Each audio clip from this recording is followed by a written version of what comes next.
കർത്താവ് യേശുക്രിസ്തുവിൻ്റെ അതിപരിശുദ്ധമായ നാമം വാഴ്ത്തപ്പെടുമാറാകട്ടെ.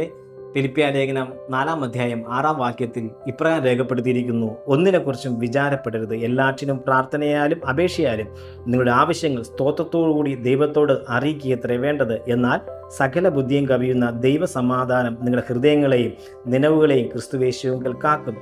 കാരാഗൃഹത്തിൻ്റെ അനുഭവത്തിൽ കിടക്കുന്ന പൗലോസിന് ഒന്നേ പറയാനുള്ളൂ: ഒന്നിനെക്കുറിച്ചും വിചാരപ്പെടരുത്. ഈ വീഡിയോ കണ്ടുപിടിക്കുന്ന താങ്കൾ ഏതെങ്കിലും വിഷയത്തിന് മേൽ വിചാരപ്പെട്ട് വ്യാകുലപ്പെട്ടിരിക്കുന്നെങ്കിൽ ഈ തിരുവഴുത്തിലൂടെ ദൈവത്തിൻ്റെ പരിശുദ്ധ ആത്മാവ് നമ്മെ അറിയിക്കുന്ന ഒരു അനുഗ്രഹിക്കപ്പെട്ട സന്ദേശമുണ്ട്. ഒന്നിനെക്കുറിച്ചും വിചാരപ്പെടരുത്, എല്ലാറ്റിനും പ്രാർത്ഥനയാലും അപേക്ഷയാലും നിങ്ങളുടെ ആവശ്യങ്ങൾ സ്തോത്രത്തോടുകൂടി ദൈവത്തോട് അറിയിക്കുകയത്രേ വേണ്ടത്. അതേ പ്രിയമുള്ളവരെ, ഭാരപ്പെടുന്ന വ്യാകുലപ്പെടുന്ന വിഷയം ദൈവത്തോട് പ്രാർത്ഥിച്ചാട്ടെ. ആ വിഷയത്തിന്മേൽ ദൈവത്തിന് അത്ഭുതം ചെയ്യാൻ കഴിയും. വിശ്വസിക്കുക, ദൈവം സഹായിക്കും. God bless you.